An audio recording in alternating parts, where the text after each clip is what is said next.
Hello, hello, welcome to the channel. Today I've got a PvZ for you, Animostas versus SoCal. Thank you for taking the time to listen in. If you have any replays of your own, feel free to submit them or send them in. I would love to find more games to cast. Without further ado, let's dig in and watch this game. So, if you're not too familiar with Starcraft 2, I would like to take the time to explain a lot of the basic things that are going on. If you're just getting in, just getting started, whatever. As you can, and for the people who are more experienced, I'd like to challenge you to guess the rank of these people. I would give you the answer in the next cast. So, uh, Animostas is going for a 1 gas expand, very standard build. The gateway on the low ground allows him to seal off the low ground and expand without allowing Lings to just run rampant through his base. Zerg doing pretty standard stuff. Gassing the gas. I'm not too familiar with gas timings. That's something I would love to get better at. 2 into gas very fast, which yes, link speed will be the goal of the Zerg. Out of trouble. Yeah, so Carl's just making sure nothing suspicious is going on, no pylons going on, no cannon rush. This was a Nexus first, which is a little bit more greedy, but still very safe. Second gas, second pylon on time. That's all very good. If he gets adepts here, he can send 2 across and get started on some worker harass. With their ability to shade between bases, they're very hard to kill down. And 2 adepts one-shot drones, which allow 2 adepts to get a lot of economic damage down early. But as you can see, queuing up an adept. On the other hand, stalkers allow you to hide stuff that you're doing from an overlord and allow you to get interesting tech options at that second pylon in the main base. Allowing for more opportunities for surprise attack.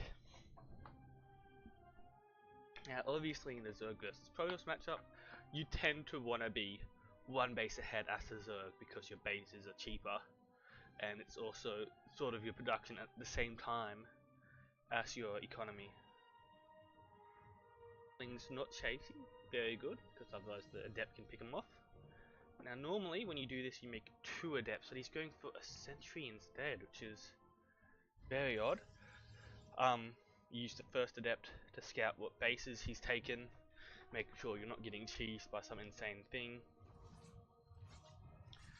But creep goes down fine. Zerg focusing on just macroing up, getting those Kreen out so she can inject lava, which will allow the Zerg to make more units, and she's pulled off gas.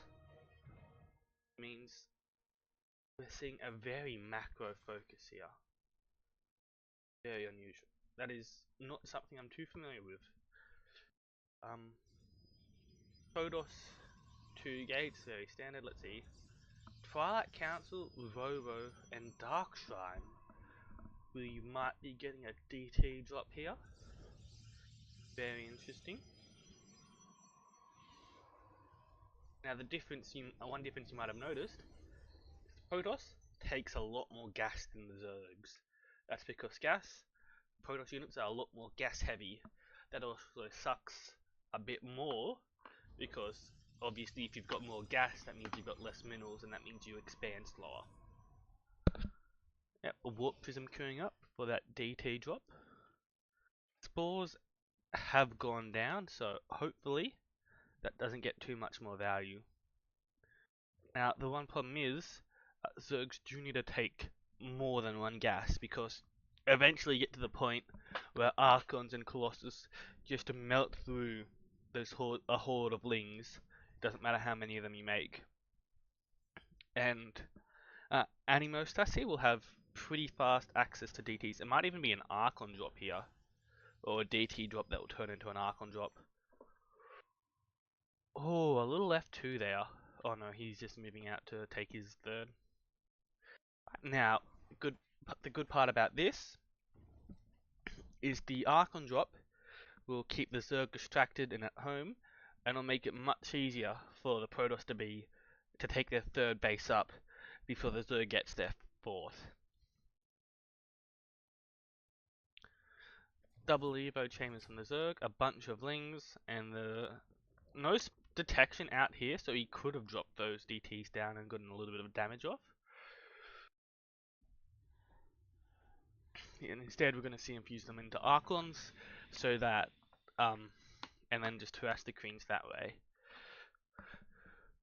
He loses a little bit of time on harassment, which, because of his decision to fuse them instead of just because he tried to drop the TDs and try and cheese them, but it won't matter too much. Now, Archons absolutely destroy Lings and also destroy Queens. So, as you can see, absolutely, even like 4 Queens versus 2 Archons, it still favors the Archons. And the Lings would get destroyed even harder. Now, Immortal production has begun. That is an interesting play. I think with the Sentry, what he's planning to do is just build up a big ball of Archons, Immortals, and then use the Sentry buff, the Guardian Shield, which will give them all -2 damage from ranged, to just make a big ground army that will just be able to move through his opponent's Roaches and Hydras. Now, Charge is getting researched, so we will likely see some Zealots run in from the sides and distract their army and force the Zerg to split up their army. It's very good offensively. Zealots by themselves, though, they're not really great at winning fights. They tend to lose pretty hard into Roaches unless they massively outnumber the Roaches and stuff. And even then, if the Zerg's getting started on Hydras now, if that turns into Lurkers, Lurkers will absolutely destroy that sort of army.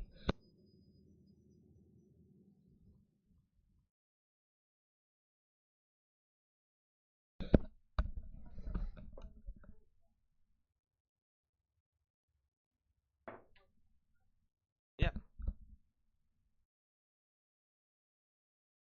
Ling run by coming in.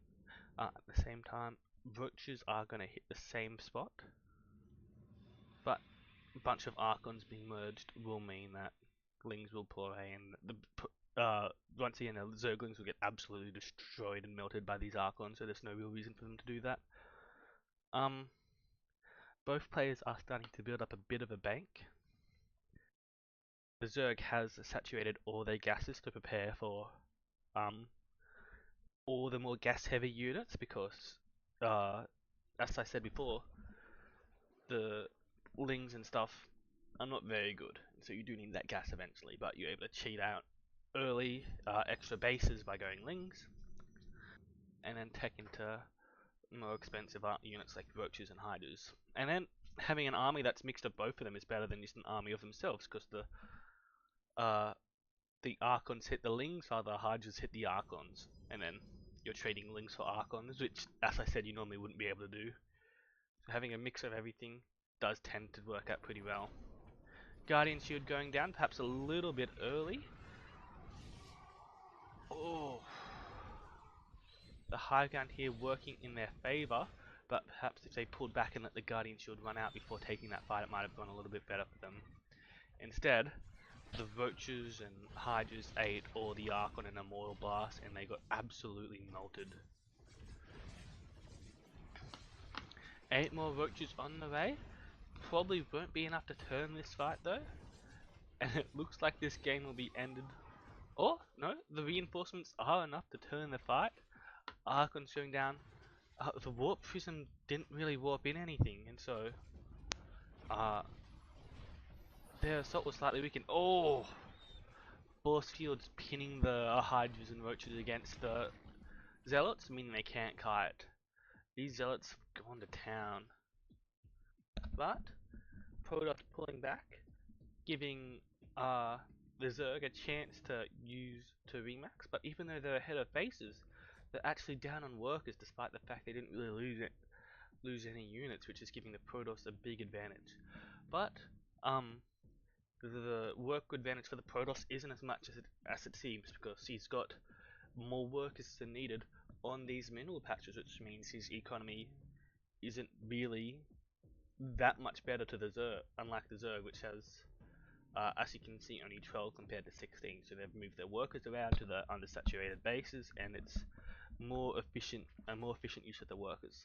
But it looks like the Protoss cheating out the third base faster than they should have by doing the Archon drop at the same time as he took that third has really paid out for them.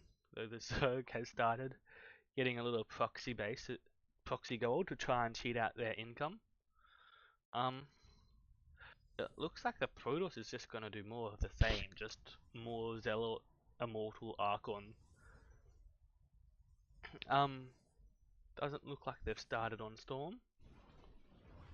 Big push. I would have really liked to see some lurkers in this army, because they would absolutely tear through the Zealots.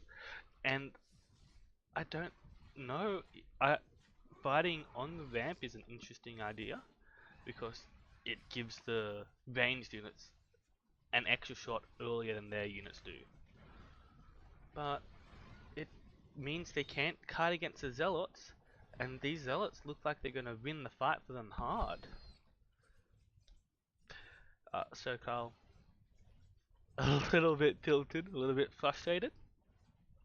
Um, I don't have really any tips for you, because um,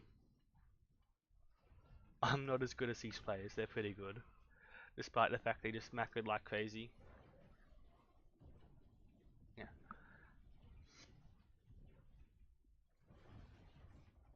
And some just very nice interaction here, some very wholesome talk. Um,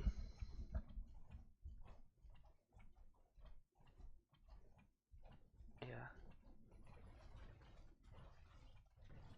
Yeah, you were really just behind on workers. Yeah, I don't have any tips for these players, they're all better than me.